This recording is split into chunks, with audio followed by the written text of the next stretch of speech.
فوقتاً آوازیں اٹھتی ہیں، لوگ کہتے ہیں مخالفین شیعت کہ شیعوں نے امام حسین کو قتل کیا اور اسی لیے یہ امام حسین پر روتے ہیں۔ ایک شخص وہابی نے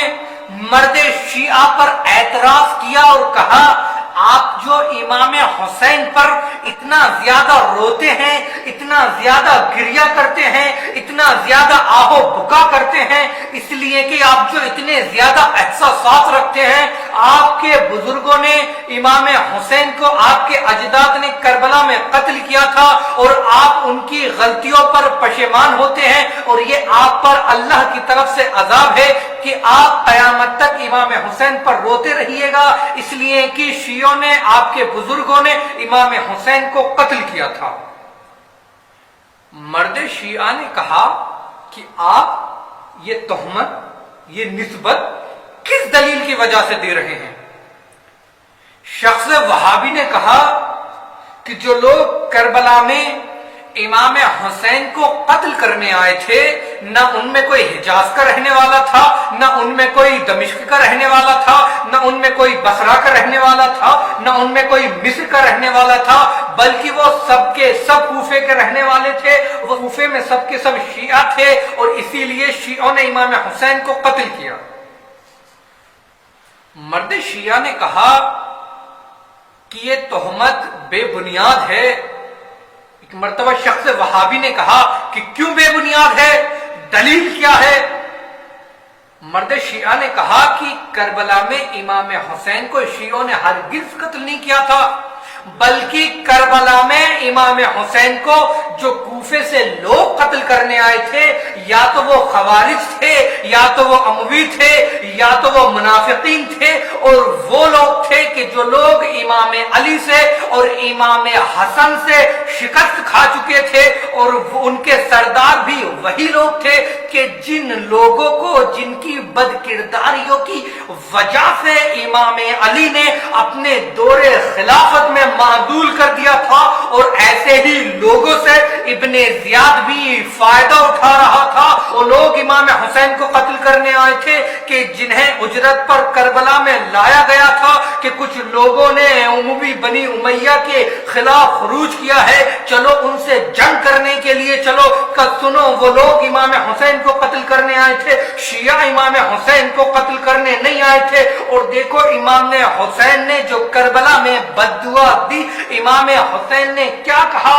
حسین نے کہا ویلکم یا شیعۃ آل ابی سفیان۔ مقتل الحوف میں سید ابن طاؤس نے صفحہ نمبر 12 پر لکھا ہے کہ امام حسین نے جو بد دعا دی اس میں کیا کہا؟ ویلکم یا شیعۃ آل ابی سفیان۔ آل ابی سفیان کے چاہنے والوں کہہ کر مخاطب کیا ہے، شیعہ نے علی کہہ کر مخاطب نہیں کیا، اس لیے کہ شیعہ نے علی تو ساتھ تھے، جناب زہیر، جناب سعید اور حبیب ابن مظاہر جیسے رجل فقی جو کوفے کے رہنے والے تھے، وہ تو امام حسین کے ساتھ تھے۔ توجہ ہے کہ نہیں؟ ماشاءاللہ۔ تو شیعوں نے قتل نہیں کیا۔ مرد شیعہ نے کہا اس شخص وہابی سے، کہا دیکھو تمہاری کتاب ہے مروج الذہب، اس کے جلد نمبر 2 اور صفحہ نمبر 69 پر ایک خط نقل ہوا ہے معاویہ کا، اور یہی خط ابن ابی الحدید معتزلی نے شرح نہج البلاغہ میں جلد نمبر 3 اور صفحہ نمبر 199 پر بھی نقل کیا ہے۔ اور یہی خط ہماری یعنی تشیع کی کتاب صاحب الغدیر علامہ امینی نے الغدیر میں جلد نمبر 11 اور صفحہ نمبر 32 پر نقل کیا ہے۔ علامہ ابی الحدید معتزلی لکھتے ہیں کہ امام علی کی خلافت ختم ہو جانے کے بعد معاویہ نے، جب امام حسن سے صلح کے بعد جب کوفہ معاویہ کے کنٹرول میں آ گیا،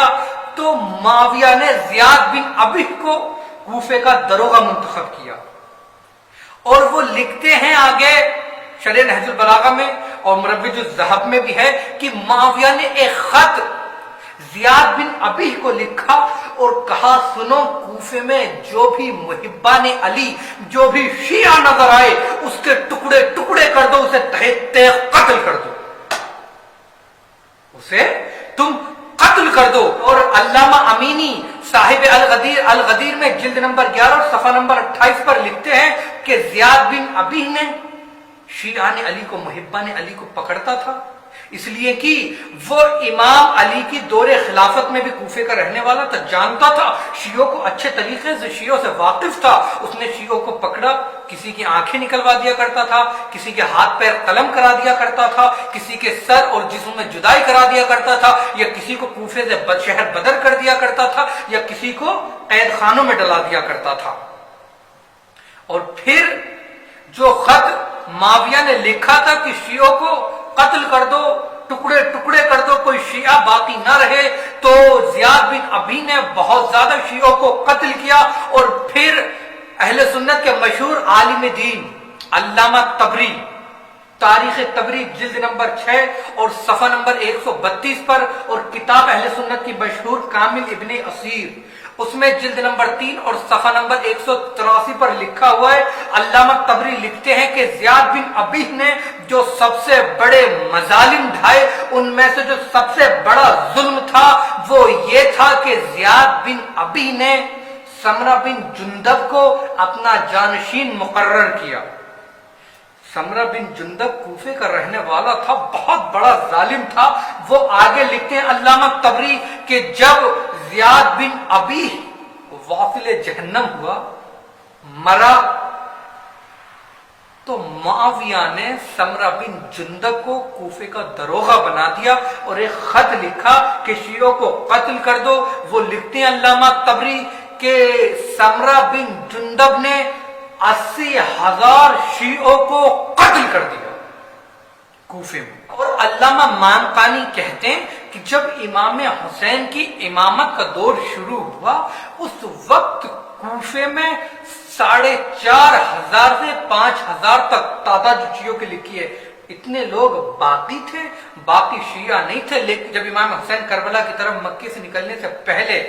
ابن زیاد نے 4,500 شیعوں کو قید خانے میں ڈلا دیا، اور جو بڑی شخصیات تھی اثر و رسوخ رکھنے والی، انہیں قتل کرا دیا یا ان کے ہاتھ پیر کٹا کر انہیں شہر بدر کرا دیا. جو چند ایک شیعہ تھے رہ گئے تھے چھپے ہوئے، وہ کربلا میں امام حسین سے جا ملے، اور ورنہ باقی شیعہ جو موجود تھے انہیں ابن زیاد نے قید کرا رکھا تھا، جس میں جناب میثم تمار بھی موجود تھے، جناب مختار بھی موجود تھے. یعنی کہ 4,500 شیعوں کی تعداد لکھی ہوئی ہے جنہیں قید خانے میں ڈال دیا گیا تھا. اور جو کوفے سے لوگ گئے تھے امام حسین سے جنگ کرنے، جو لوگ گئے تھے کوفے سے، وہ یا تو خوارج تھے یا منافقین تھے، یا وہ لوگ پیسوں پر آئے تھے، اور وہ لوگ امام علی سے شکست کھا چکے تھے، جنہیں امام علی نے معزول کر دیا تھا اپنے دور حکومت میں. وہی لوگ دشمنی اپنے دل میں رکھے ہوئے یزید کے حمایت میں آئے تھے. اور جو لوگ شیعوں پر یہ بے بنیاد باتیں کرتے ہیں، انہیں جاننا چاہیے